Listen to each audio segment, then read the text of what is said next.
Well, everyone, it is time for us to go and take a look at the Samsung Galaxy S23 and see if this particular phone is still worth buying in 2025. Now, the thing I will tell you about the Galaxy S23 is that this type of device, for the most part, it still is like a very, very interesting phone, right? I think it still has a lot of capability. It's a beautiful device to say the least. And I think for the most part, when you look at the Galaxy S23 and even compared to phones nowadays, this type of device still has a lot of, capability. And I think it still holds up fairly well when it comes down to it. So I do want to get that out of the way. Number one, though, if you are in the market and if you are wanting to go and pick up a phone, I will leave some links down in the description for some phones that you can buy. You can go through, get them from there, and you can help support the channel at the exact same time. So starting off with the outside of the Samsung Galaxy, S23, this phone came out back in 2023, and it was a very, very good phone. It was a flagship when it first came out. On the front side of this particular phone, you're getting a 6.1-inch dynamic AMOLED display. So with this thing, I will tell you this thing still looks very, very good. It's a very decent panel. 1750 nits of peak brightness, which is really good. 1080p, but you're still getting 120 Hz on this panel. So this thing, that refresh rate is still very, very high. And without a doubt, like I've said before, that is a really nice thing going on for this type of phone. Just kind of going through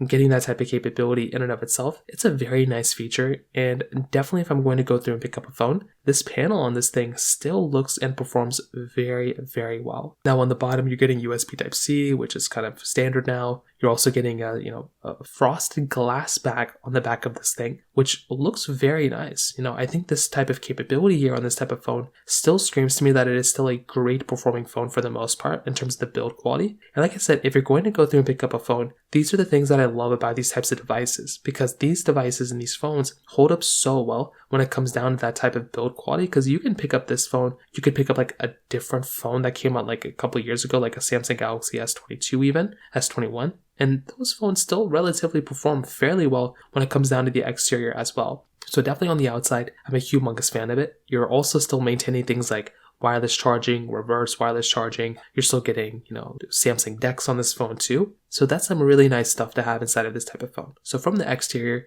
definitely gets a thumbs up from me. Now, when it comes down to how this phone compares to the competition nowadays, the only thing that I even kind of remotely see about the Galaxy S23 that isn't maybe the best thing, situation holding up, is that with the Galaxy S23, the panel itself, a lot of phones nowadays do give you much better panels. So the S24 is giving you a much brighter panel. Even the phone of the S24 feels more modern just because it is giving you basically the lack of it's giving you just an overall more flat-sided phone, which is more modern, but it's not even that big of a deal. I think the biggest asset and the reason why people might look at the Galaxy S23 as a phone to buy probably comes down to the price tag. The price tag of the Samsung Galaxy S23 is like $300 right now. That is a very cheap, good price phone to have inside of a device like this, because it just screams like that it's like not that expensive of a phone. And I think a lot of people actually like buying phones like this that aren't like overtly expensive in these types of situations. So I think this in and of itself is a really nice thing going on for this type of phone, because like I said, it isn't like this super overly expensive phone. And I do think a lot of people like buying a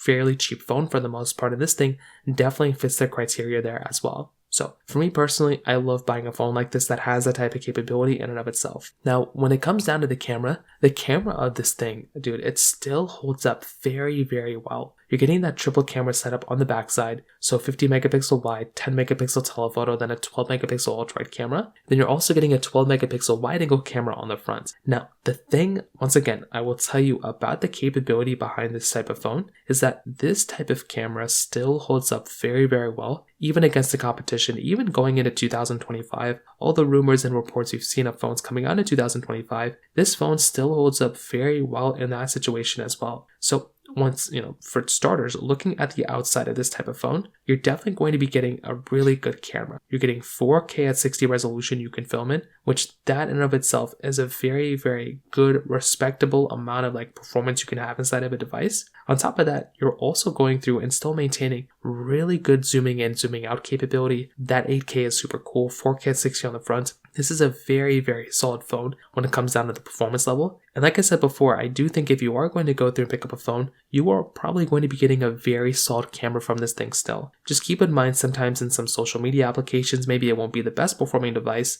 but I still think in a lot of ways, this is still an excellent performing phone in many, many different ways. And if you are going to go through and pick up a phone, I would highly recommend buying something like a Samsung Galaxy S23 because you genuinely cannot go wrong with this type of camera, if I'm being honest. So from that side too, that kind of covers it up there for the most part. Now, on top of that, when it comes down to its software longevity, the Samsung Galaxy S23 is in one of these kind of unique situations where it's going to be supported with software for, several years from now. So I think you're getting up to like 4 major versions of Android, which is very respectable. That's a great amount of, performance, and that's a great amount of like software updates to have inside of a device. It's not going to last forever, but still, it's going to be lasting for a long period of time. The only thing though, that my only gripe is with this phone is that Samsung isn't necessarily going to make this phone last as long as compared as the Galaxy S24, which it shouldn't, meaning the longevity.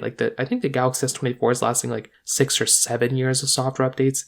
This thing's only getting 4 and it's already kind of done with some of them. So again, not the biggest deal, but that is one area where you might look at, be like, man, it would have been nice had this phone lasted a little bit longer. But like I said, it's not the biggest deal in the world. And, beggars can't be choosers here, so to speak. The battery size of this thing on this phone also is 3,900 milliamp hours, which is, pretty respectable. You're going to be getting a pretty decent amount of performance on this phone still too. And that is a nice thing to have inside of these types of devices because, like I said before, they're going to hold up fairly well when it comes down to the performance levels and everything.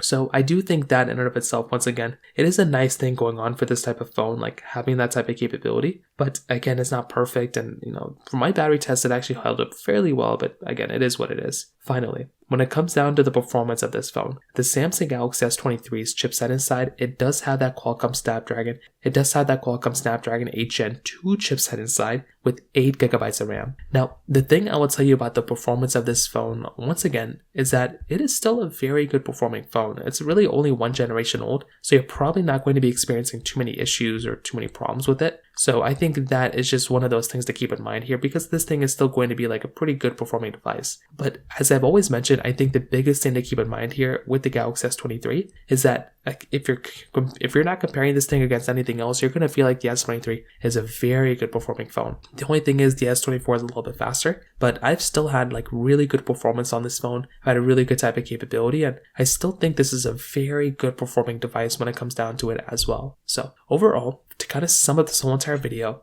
I think the Samsung Galaxy S23, without a doubt, it still is like a very good device to go and buy. It still has a lot of capability, still has a lot of, power behind it. And I do think if you are going to go through and pick up a phone, this thing does make a lot of sense to go and buy. Maybe it's not like the most perfect phone of all time, but I think Samsung did a really good job with it. And I do think in a lot of ways it's still worth buying. The only phone I would recommend buying more than this is either a Pixel 9 Pro or a Samsung Galaxy S24. Other than that, this is still a beautiful phone. I'd recommend people to buy it. And that's kind of how I feel about the Galaxy S23 in 2025. If you have any other thoughts or questions, please let me know in the comment section below. Hit the like button, that would mean so much, but definitely hit that subscribe button. More importantly than everything else, I love every single one of you guys. Hopefully I'll catch you guys in the next video. Peace out till then.